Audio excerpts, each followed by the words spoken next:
Hello viewers, स्वागत है आप सभी का मेरे यूट्यूब चैनल स्कूल ट्यूशन गुरुजी में।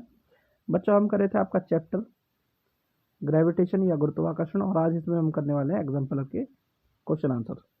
तो चलिए बच्चों, बिना टाइम वेस्ट किए शुरू करते हैं क्वेश्चन आंसर्स को। तो पहला क्वेश्चन है आपका बच्चों, two objects different masses falling freely near the surface of moon would. यानी दो ऑब्जेक्ट है डिफरेंट मास के और वो मुक्त पतन से क्या कर रहे हैं, सरफेस ऑफ मून पे गिर रहे हैं। तो ऐसी कंडीशन में क्या होगा, have same velocity at any instant. ठीक है बच्चों, ये इसका आंसर है, ये आंसर है इसका। क्वेश्चन नंबर 2 है बच्चों, the value of acceleration due to gravity. तो जो value of acceleration due to gravity है वो क्या है, लीस्ट होती है इक्वेटर पे और ग्रेटर होती है आपकी पोल पे। तो यहाँ पे आपको सी देखने को मिल रहा है, ये वाला स्टेटमेंट आपका आंसर।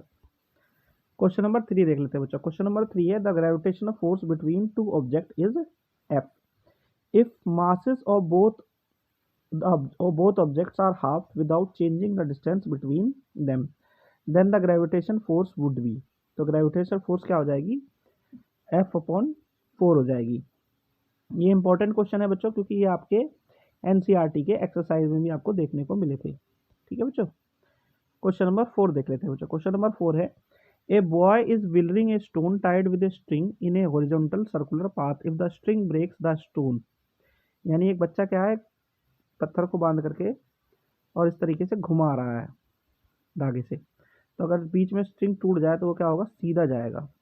ठीक है, तो इस हिसाब से इसका आंसर होगा बच्चों आपका C, will move along straight line tangent to the circular path.